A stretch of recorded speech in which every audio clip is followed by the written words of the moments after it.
Happy Halloween, everyone! For the month of October, I've decided to make a Forgotten Films video for every week, based on a relatively obscure horror movie that I find interesting for one reason or another.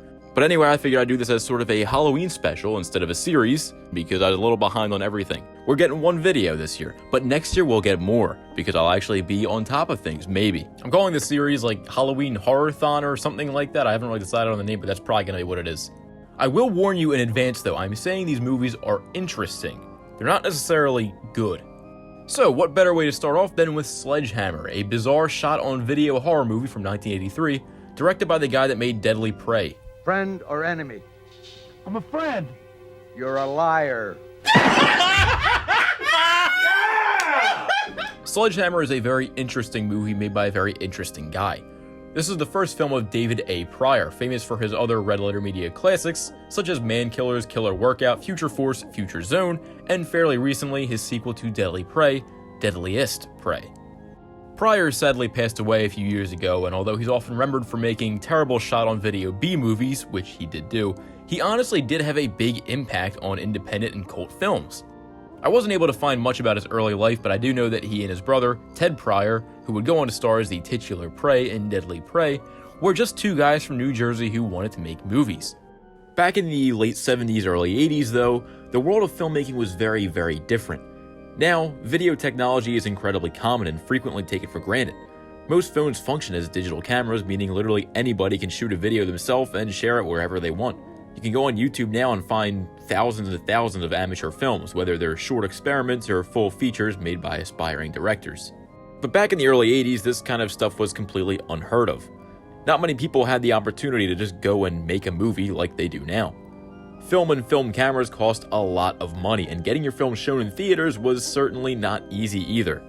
And yes, there were always independent movies, but even they had some production value and typically had some backing from some film company or some notable producer. Even the cheapest, trashiest 70s exploitation movies didn't usually just come out of nowhere.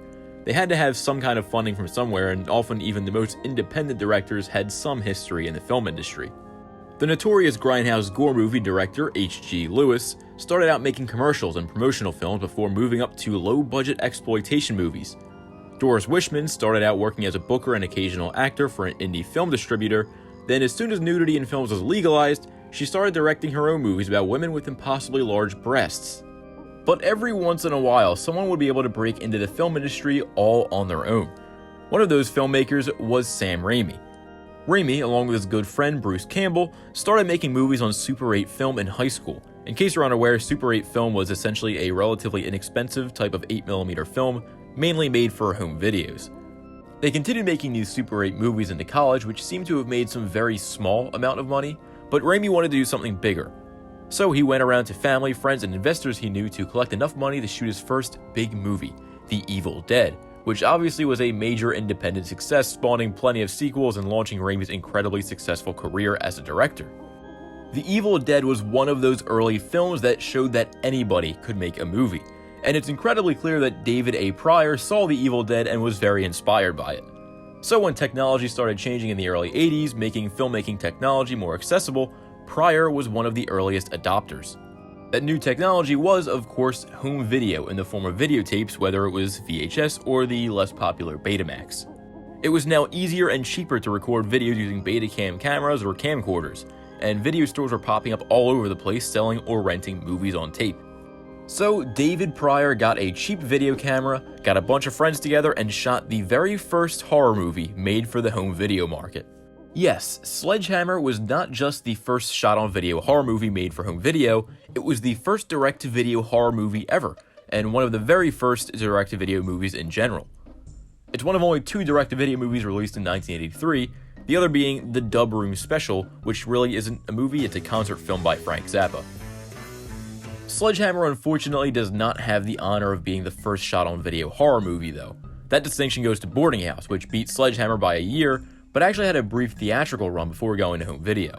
But I'm not going to get into Boarding House right now because it is an absolutely unhinged movie deserving of its own video. So now that I've rambled on about all this for like 5 minutes, I'm sure you're actually wondering, how is Sledgehammer? Is it actually any good? And well, the answer is no. Like I said, there's a very clear Evil Dead influence. A bunch of college kids who are clearly like 40 go to some house in the middle of nowhere on a fun trip, that quickly turns to shit as they get attacked by some evil spirit. It's not just their situation that turns to shit though. The whole movie turns to shit as soon as you get past the title. Also, this title sequence is like the only time you really see anything get crushed with a sledgehammer, which for a movie literally called Sledgehammer is insanely disappointing. I mean, I actually watched this thing like a few months ago for fun, expecting to at least see one head get crushed with a sledgehammer, and was severely let down, especially after they included 2 of their only 3 sledgehammer kills in a flashback in the first couple minutes of the movie.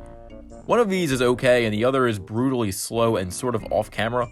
This is an interesting enough way to kind of tease future sledgehammer violence, but we never really get any more. There's some stabbing and stuff, but none of it is particularly interesting, although it's not that bad looking either. What is looking bad though are the aforementioned slow scenes. This movie moves really fucking slow. Everybody moves fucking slow! Everybody moves really fucking slow! There are way too many shots that linger for what feels like half a century. These really drag the movie along and ruin the already non-existent pacing. What makes it even worse is the overabundance of slow motion. Like simple scenes of these quote-unquote kids just hanging out will have random slow motion applied for seemingly no reason. My initial theory for this was that somebody in the crew figured out how they can make slow motion and really wanted to show off their newfound skill. But after the ridiculous slow motion and the bizarre long takes persisted through the entire movie, I realized that it was most likely because the film didn't even hit an hour-and-a-half runtime, and originally, with no slow motion and shorter takes, the film probably barely hit a full hour. So I'm assuming that the distribution company saw the movie and said, you guys gotta make this thing longer. I honestly think though that it would be so much more watchable if this kind of nonsense would just cut out of the movie. So if someone wants to do that, I'd love to see it. I mean, I do it myself, but I don't really want to.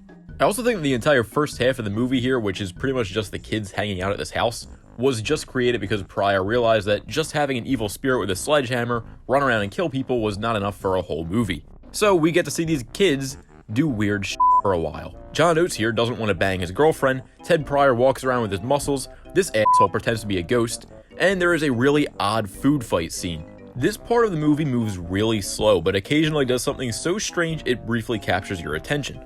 When the killer finally shows up and starts killing people, it still moves really slow, but occasionally does something so strange it briefly captures your attention. No, Chuck, no! Sledgehammer is a film that feels like it was created by aliens trying to imitate a human horror movie. It's completely nonsensical, bizarrely edited, and totally incompetent. Nothing here makes sense from a story perspective, editing perspective, or just film perspective in general. It's not good, it's not even competent, and it's not usually entertaining, but I still find myself enjoying it for some strange reason. This bizarre, forgotten movie to me shows what might be the moment that any idiot with a camera could now make a movie. Any random guy from New Jersey could just pick up a camera, shoot a movie with their friends, and somehow get it sold in stores. And that to me is why Sledgehammer and movies like it are important.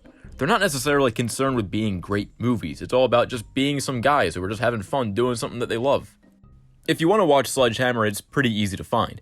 It's on Tubi, which is a free streaming service, and it's on YouTube as well. Tubi is great though because they have a huge selection of low-budget horror movies, so if you're into that, you should definitely check them out. That's it for me though. Thanks for watching, and make sure you subscribe so you don't miss future videos and next year's Halloween Horror-thon.